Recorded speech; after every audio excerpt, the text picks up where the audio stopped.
I don't think the Chinese have changed their policy as a result of the decision. They've rejected it vehemently. They said so before, they said so after. But they have said that they have made a decision what they want to do in the South China Sea, and I think they will maintain that over the long term. They have said that they have a 9-dash line claim that is historical, is indisputable. They haven't quite exactly specified in legal terms what it is which is being claimed, but they said this is ours, and well, the others, we can talk, but what is ours is ours. I think that the ruling of the tribunal has been, has made a strong statement on what the international law is. Ideally, international tribunal rulings set the order for the world, because ideally when you have disputes between countries, it's much better to have an arbitration and adjudication based on acknowledged principles than to fight it out and see whose guns are more powerful. And speaking from the point of view of a small country, this is all the more a fundamental, important principle. When we have had disputes with our neighbors, we have done that. We've gone to arbitration or adjudication. Sometimes we win, sometimes we don't. Sometimes, before the matter is adjudicated, we reach a settlement.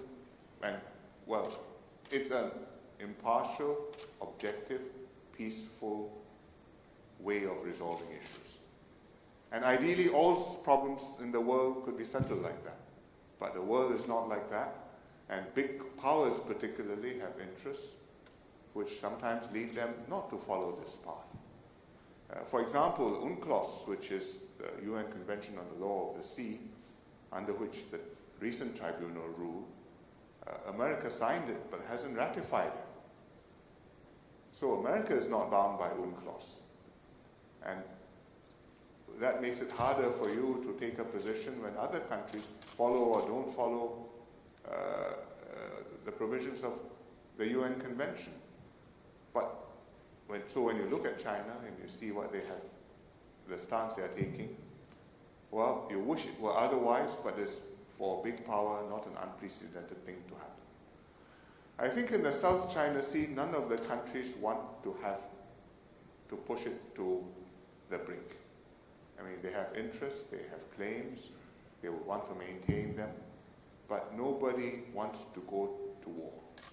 And in particular, I think the Southeast Asian claimant states, Philippines, Brunei, Malaysia, Vietnam, all of them have got substantial bilateral accounts with China.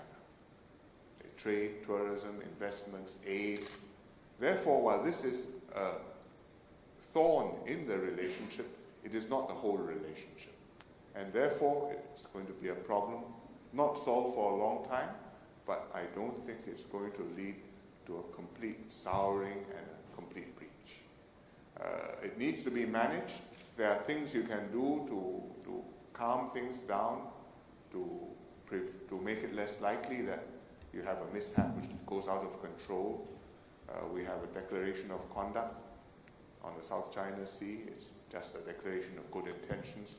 We are negotiating a code of conduct on the South China Sea with China, which is going to be binding, but therefore will be more complicated to attain. We hope to make progress in small steps, like having a code on unplanned encounters at sea. What happens if two ships come almost eyeball to eyeball? How do I avoid actually physically bumping into one another or exchanging fire with one another, or spraying each other with water hoses, which has happened before? And to have a hotline between the capitals so that you can talk and diffuse issues. So I think these modest measures we can do.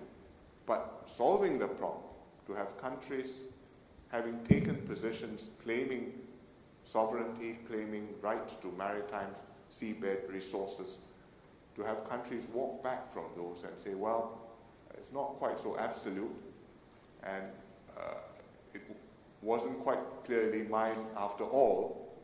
I think we have to wait a long time to see that happening. Very few countries do that.